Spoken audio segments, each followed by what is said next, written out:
السلام علیکم ورحمۃ اللہ وبرکاتہ۔ اعوذ باللہ من الشیطان الرجیم، بسم اللہ الرحمن الرحیم۔ رب اشرح لی صدری ویسر لی امری واحلل عقدۃ من لسانی یفقہوا قولی۔ رب زدنی علما، اللہم فقہنا فی الدین، آمین۔ سورہ البقرہ آیت نمبر 164۔ ان فی خلق السماوات والارض واختلاف اللیل والنہار والفلك التي تجري في البحر بما ينفع الناس وما أنزل الله من السماء من ماء فأحيا به الأرض بعد موتها وبث فيها من كل دابة وتصريف الرياح والسحاب المسخر بين السماء والأرض لآيات لقوم يعقلون۔ بے شک آسمان و زمین کی تخلیق میں، دن اور رات کے آنے جانے میں، اور ان بحری جہازوں میں جو سمندر میں لوگوں کے لیے نفع بخش سامان لے کر چلتے ہیں، اللہ کے آسمان سے بارش نازل کرنے میں جس سے وہ اللہ مردہ زمین کو زندہ کرتا ہے اور اس زمین میں ہر طرح کی جاندار مخلوق کو پھیلا دیتا ہے، ہواؤں کے رخ بدلنے میں، اور ان بادلوں میں جو زمین آسمان کے درمیان اللہ کے حکم کے فرما بردار ہیں، ان تمام دلائل میں عقل والوں کے لیے یقیناً بے شمار نشانیاں ہیں۔ پچھلی آیت میں اللہ کے ایک ہونے کا بتایا گیا کہ تمہارا ایک ہی معبود ہے اور بڑا مہربان نہایت رحم کرنے والا ہے۔ اب یہاں پہ کچھ نشانیوں کے ذریعے بتایا جا رہا ہے کہ وہ کتنا مہربان رب ہے، کہ بے شک اس نے آسمان و زمین بنائے تمہارے لیے، اور پھر دن اور رات جو سیکون وائز آتے ہیں، پہلے رات آتی ہے پھر دن، ایک جاتا ہے اور ایک آتا ہے، اور ان میں اختلاف کیسے، کبھی دن چھوٹا رات لمبی، کبھی دن بڑا اور رات چھوٹی، اور ان بحری جہازوں میں جو لوگوں کے لیے نفع بخش سامان لے کر چلتے ہیں۔ سمندر میں یہ چلتے ہوئے پہاڑوں کی مانند لگتے ہیں بحری جہاز، اور سمندر میں کوئی بھی چیز ڈالی جائے تو وہ ڈوب جاتی ہے، لیکن یہ جہاز نہیں ڈوبتے، ان کو کون تھامے ہوئے ہیں۔ اور پھر فرمایا اللہ کے آسمان سے بارش نازل کرنے میں جس سے وہ اللہ مردہ زمین کو زندہ کرتا ہے۔ یہ بارش بھی اب اللہ کے اختیار میں، چاہے تو برسائے چاہے نہ برسائے، چاہے ایک حصے پر برسائے اور چاہے تو بہت زیادہ برسائے، چاہے کم برسائے، یہ اس کی قدرت میں ہے۔ اور اگر آج انسانوں نے اس چیز پر کنٹرول کر لیا ہے آرٹیفیشل رین کے ذریعے، تو اس کے نقصانات بھی ہم دیکھتے ہیں گلوبل وارمنگ کی صورت میں۔ اور آگے اس طرح زمین میں ہر طرح کی جاندار مخلوق کو پھیلا دیا، اور ہواؤں کے رخ بدلنے میں، ہواؤں کا چلنا بھی اسی کی قدرت ہے کہ کبھی تیز ہوائیں چلتی ہیں، کبھی کم چلتی ہیں، کبھی بالکل بند ہو جاتی ہیں، کبھی ٹھنڈی اور کبھی گرم، تو یہ سب کس کی قدرت ہے۔ اور آگے فرمایا اور ان بادلوں میں جو زمین و آسمان کے درمیان اللہ کے حکم کے فرما بردار ہیں، کہ زمین و آسمان کے درمیان ہے اور زمین کی گریوٹی بھی ان کو نہیں کھینچتی، زمین پر نہیں گرتے، تو کون روکا ہوا ہے ان کو۔ یہ سب بتا کے بتایا کہ ان تمام دلائل میں عقل والوں کے لیے یقیناً بے شمار نشانی ہیں، کہ جس کی فطرت سلیم ہوگی وہ ان نشانیوں کے ذریعے اپنے اللہ کو پہچان لے گا۔ وہ پہچان لیتا ہے یہ کائنات جو اتنی سموتھلی چل رہی ہے، یہ کوئی ایک الہ ہی ہے جو اس کو اتنا سیکوینس وائز چلا رہا ہے کہ اپنے ٹائم پر سورج نکلتا ہے، اپنے ٹائم پر چاند نکلتا ہے، اپنے ٹائم پر دن آتا ہے، اپنے ٹائم پر رات آتی ہے۔ کیونکہ اگر دو یا اس سے زیادہ الہ ہوتے تو ان میں آپس میں اختلاف ہو جاتا، آگے ہم پڑھیں گے۔ ایک کہتا سورج مشرق سے نکلے گا اور ایک کہتا مغرب سے نکلے گا، اور پھر سورج ہی نہ نکلتا۔ تو ایک عقل مند انسان ان سب نشانیوں کے ذریعے پہچان لیتا ہے کہ اس پوری کائنات کا ایک ہی معبود ہے، ایک ہی الہ ہے۔ آیت نمبر 165۔ وَمِنَ النَّاسِ مَن يَتَّخِذُ مِن دُونِ اللَّهِ أَندَادًا يُحِبُّونَهُمْ كَحُبِّ اللَّهِ وَالَّذِينَ آمَنُوا أَشَدُّ حُبًّا لِلَّهِ وَلَوْ يَرَى الَّذِينَ ظَلَمُوا إِذْ يَرَوْنَ الْعَذَابَ أَنَّ الْقُوَّةَ لِلَّهِ جَمِيعًا وَأَنَّ اللَّهَ شَدِيدُ الْعَذَابِ۔ کچھ لوگ ایسے بھی ہیں جو دوسروں کو اللہ کا شریک بنا کر ان سے ایسی محبت کرتے ہیں جیسی محبت اللہ سے ہونی چاہیے، اور ایمان والے اللہ سے بے انتہا محبت کرتے ہیں۔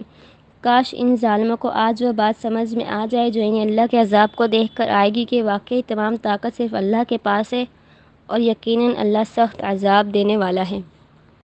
اب اس آیت میں بتایا جا رہا ہے کہ کچھ لوگ ایسے بھی ہیں جو اللہ کی ان سب چیزوں سے، ان سب کائنات کی چیزوں سے فائدہ اٹھاتے ہیں، لیکن جب دینے کی بات آتی ہے اور جب عبادت کرنے کی بات آتی ہے تو غیر اللہ کی طرف متوجہ ہو جاتے ہیں، ان کی عظمت اور محبت کرنے لگتے ہیں۔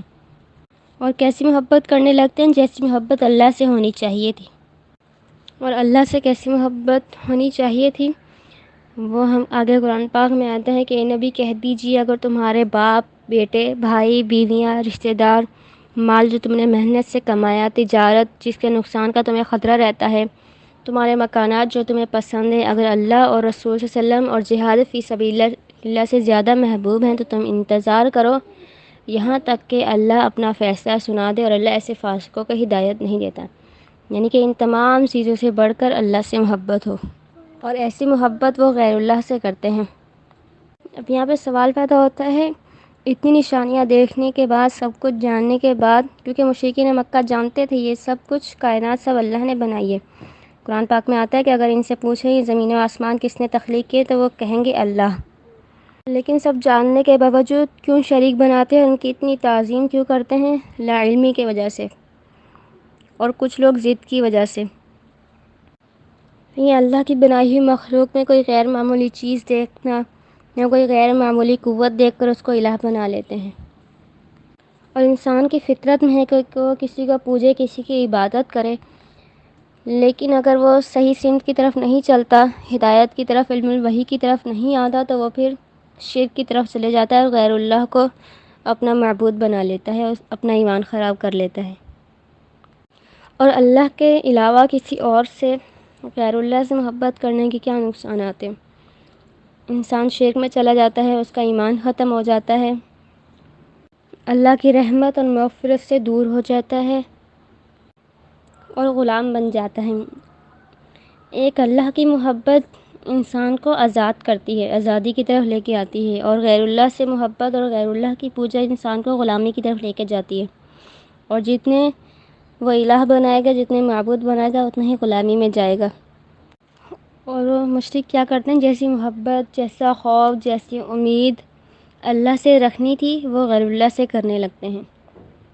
اور آگے والذین آمنوا اشد حبا للہ، اور وہ لوگ جو ایمان لائے شدید تر ہیں اللہ کی محبت میں۔ اب یہاں پہ اللہ تعالیٰ نے اپنے بندوں کی بات کی کہ ایمان والے اللہ سے محبت میں شدید ہیں، اور یہ سپرلیٹو ڈگری ہے، تو بہت ہی زیادہ شدید ہیں۔ مومن ہر حال میں اللہ سے محبت میں شدید ہوتا ہے، ایسا نہیں کہ ایک دن اس کی محبت بہت بڑھ گئی اور اگلے دن جب دن پھرے تو اللہ کے خلاف باتیں شروع کر دی، بلکہ ہر حال میں اللہ سے محبت، چاہے دن اچھے ہیں، چاہے اللہ کی طرف سے کوئی آزمائش ہے، ہر حال میں اللہ سے محبت میں شدید ہوتا ہے اور اسی کی طرف رجوع کرتا ہے۔ کیونکہ مومن بندہ اس کائنات کے ذریعے اپنے خالق کو پہچان لیتا ہے، اور پھر اس کی اتنی محبت دیکھ کر، اس کی اتنی رحمت دیکھ کر اللہ کی محبت اس کے دل میں رچ بس جاتی ہے، اور پھر اس کی محبت کا کوئی کمپیریزن نہیں ہوتا۔ وہ محبت پھر اس کی ہر محبتوں سے بڑھ کر ہوتی ہے، اپنی مال، بیوی، بچوں، اسٹیٹس، ہر چیز سے بڑھ کر پھر اللہ سے محبت کرنے لگتا ہے۔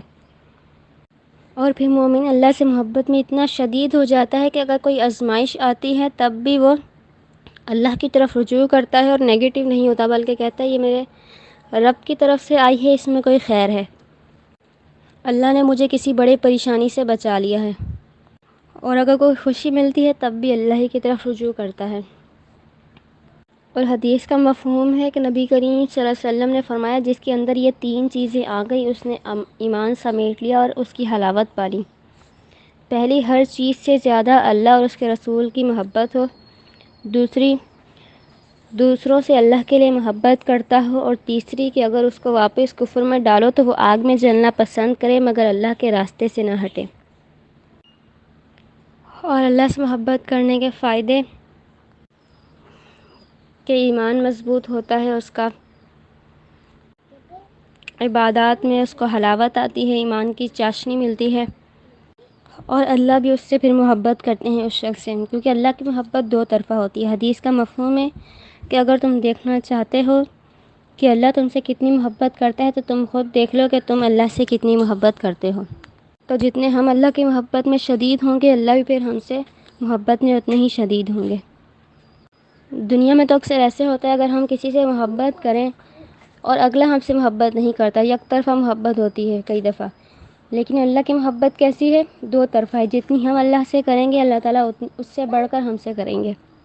اور ابن قیم رحمہ اللہ نے اپنی کتاب میں لکھا ہے، اللہ فرماتے ہیں اے داؤد، لوگوں کو نہیں پتہ کہ اللہ ان سے کتنی محبت کرتا ہے، اگر پتہ چلے تو ان کے جوڑ جوڑ اس کی محبت کا بدلہ دینے میں ٹوٹ جائیں، اور اگر وہ عام لوگوں سے اتنی محبت کرتا ہے تو اپنے چاہنے والوں سے کتنی محبت کرتا ہوگا، جو اس سے محبت کرتے ہیں ان سے کتنی محبت کرتا ہوگا۔ اور شیطان کا سب سے زیادہ حملہ ہی اسی محبت پر ہوتا ہے۔ انسان کو کوئی بھی پریشانی آئے، کوئی بھی مشکل آئے، چاہے وہ اس کے ہاتھوں کی کمائی ہو، اس کے کسی گناہ کی وجہ سے آئی ہو، لیکن سب سے پہلے وہ انسان کو اللہ سے بدگمان کر دیتا ہے اور کرنے کی کوشش کرتا رہتا ہے مسلسل وسوسے ڈال کر۔ اور اللہ کی محبت حاصل کرنے کے لیے نبی کریم صلی اللہ علیہ وسلم نے بہت ہی پیاری دعا بھی سکھائی ہے۔ اللہم انی اسألک حبک وحب من یحبک عمل الذی یبلغنی حبک اللہم اجعل حبک احب الی من نفسی واہلی ومالی ومن الماء البارد۔ اے اللہ، میں تجھ سے تیری محبت کا سوال کرتا ہوں اور اس عمل کا جس سے تو محبت کرتا ہے کہ وہ مجھے تیری محبت تک پہنچا دے۔ اے اللہ، اپنی محبت عزیز کر دے میرے دل میں، میری جان، میرے اہل و عیال اور میرے مال اور میرے ٹھنڈے پانی سے بھی زیادہ۔ آمین۔ اور یہ دعا ہمیں پڑھتے رہنا چاہیے، بلکہ مانگتے رہنا چاہیے۔ جب بھی ہم اپنی دعا مانگیں اس میں یہ دعا ہم لازمی مانگیں۔ اور اللہ کی محبت جو ہے دین میں پہلا درجہ رکھتی ہے، اور اس سے انسان پھر دنیا کی محبت کا محتاج نہیں رہتا، اور اگر وہ اکیلا ہے تب بھی اسے تنہائی محسوس نہیں ہوتی، اور وہ پھر لوگوں کی تعریف اور توجہ نہیں چاہتا، اور نہ ہی لوگوں کی طرف سے ملنے والی ملامتوں یا باتوں سے اسے کوئی فرق پڑتا ہے۔ اور اللہ سے محبت کی نشانیاں کہ حدیث کا مفہوم بھی ہے کہ اللہ جس سے محبت کرتا ہے اس کو دین کی سمجھ دے دیتا ہے، نیکیاں کرنے کو دل کرتا ہے، اللہ سے دعائیں مانگنے کو دل کرتا ہے، تلاوت سننے، قرآن پڑھنے کو دل کرتا ہے، اللہ سے ملاقات کا شوق ہوتا ہے اس شخص کو، وہ تنہائی میں اللہ کو یاد کرتا ہے، اور جن لوگوں سے اللہ محبت کرتا ہے وہ بھی ان لوگوں سے محبت کرنے لگتا ہے۔ اللہ کی خشیت سے اس کی آنکھوں سے آنسو جاری ہوتے ہیں، اور نیک عمل کرنے پر اسے خوشی ہوتی ہے اور برائی کرنے پر اسے ندامت کا احساس ہوتا ہے، اور اپنے ہر عمل کو اللہ کی عظمت کے آگے کم سمجھتا ہے۔ یہ سب اللہ کی محبت کی نشانیاں ہیں۔ اللہ ہمارے دلوں میں بھی اپنی ایسی محبت پیدا کرے کہ وہ دنیا کی ہر چیز سے بڑھ کر ہو، ہر رشتے سے بڑھ کر۔ آمین۔ آیت نمبر 166 استبرأ الذین اتبعوا من الذین اتبعوا ورأوا العذاب وتقطعت بهم الاسباب۔ پچھلے آیت میں اللہ تعالیٰ نے بتایا تھا کہ ظالموں کو، مشرکوں کو آج وہ دنیا میں بات سمجھ آ جائے کہ جو ان کو اللہ کے عذاب کو دیکھ کر آئے گی کہ اصل محبت صرف اللہ کی ہے اور وہی آخرت میں کام آئے گی، باقی محبتیں عارضی ہیں اور وہ دنیا میں ہی رہ جائیں گی۔ اور اس آیت میں کیا ہے، وہ پیشوا لوگ جن کی دنیا میں پیروی کی جاتی تھی جب اللہ کے عذاب کو دیکھیں گے تو اپنے تابع داروں سے بیزار ہو جائیں گے اور ان کے تمام اسباب و وسائل ختم ہو جائیں گے، کہ وہ لوگ جو دنیا میں لوگوں سے اپنی عبادت کروایا کرتے تھے، اپنے آپ کو معبود بنا کر لوگوں کے سامنے پیش کرتے تھے، تو آخرت میں جب وہ عذاب دیکھیں گے تو اپنے پیروکاروں سے پیچھے ہو جائیں گے اور ان سے بیزاری کا اعلان کر دیں گے، سب رشتے ناطے تعلقات سب ختم کر لیں گے، اور عذاب سے بچنے کے لیے ان کو ہی اللہ کے آگے پیش کریں گے کہ ہمیں عذاب سے بچا لے، ان کو ڈال دے ہمارے بدلے میں عذاب میں۔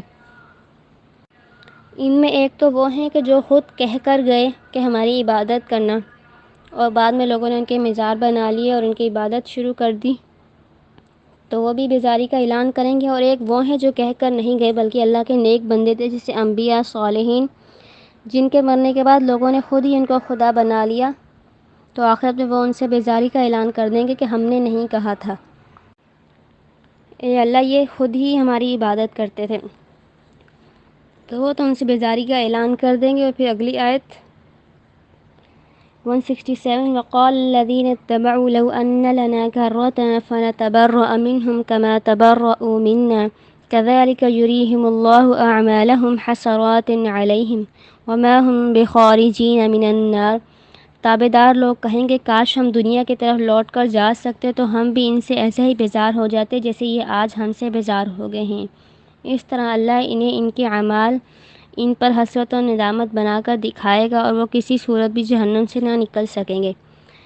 جب وہ اپنے ہی معبودوں کو ایسے بیزار ہوتے دیکھیں گے تو وہ اللہ سے التجا کریں گے کہ اللہ ہمیں دوبارہ دنیا میں بھیجے اور ہم بھی ان سے پھر ایسے ہی بیزاری کا اعلان کریں، ہم بھی ان کی عبادت سے ایسے ہی پیچھے ہوں جیسے انہوں نے آج ہم سے بیزاری کا لا تعلقی کا اظہار کیا ہے، اور ان کا ہر عمل ان کے لیے باعث حسرت بن جائے گا۔ اس دن سب ایک دوسرے سے بیزار ہوں گے، حتیٰ کہ شیطان بھی بیزار ہو جائے گا، اور وہ بھی اپنے پیروکاروں کو کہے گا کہ میں نے تو تمہیں صرف کہا تھا، تم نے خود ہی اپنی مرضی سے ہی گناہ کے کام کیے تھے اور میرے تمام وعدے جھوٹے تھے۔ یہاں پہ اللہ تعالیٰ نے آخرت کا نقشہ کھینچ کے بتا دیا کہ آخرت میں کیا ہوگا۔ جن کی تم پوجا کرتے ہو، جن کی عبادت کرتے ہو، یہ تم سے بیزار ہو جائیں گے۔ اب اگر کوئی عقل مند ہے تو اس سے سبق لے گا اور ایک اللہ کی طرف آ جائے گا، یہ باطل معبودوں کو چھوڑ دے گا۔